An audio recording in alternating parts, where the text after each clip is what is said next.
दैहुनि दै।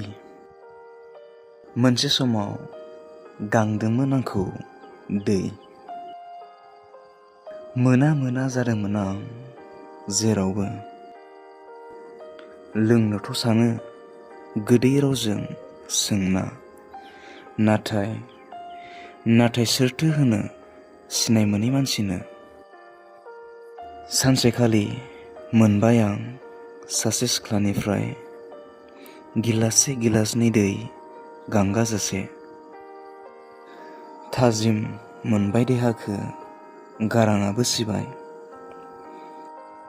हुदा जालांबाय बिनि आखाइनिफ्राय लोंनायनि, नाथाय सानफा हरफा खम जालांबाय।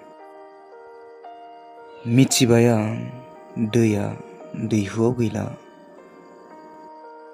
गोसो आंनि बायबाय, बिखा खामग्लिबाय। हुदा जाखानाय गोसोखो बोरैथो बुरखायनो। दाहाजों मोदै मेगन खनायाव। बुजि मोनबाय आं फंसे बाथ्रा, हारसिङै फैनाय अननाया बिनानै मोननाय अननायनिख्रुइ साबसिन।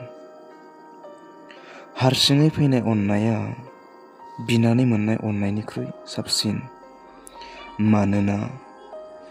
मानोना दैमुनि दैया बोहैफ्लायो, नाथाय दैखरनि दैखौ खावब्लासो मोनो।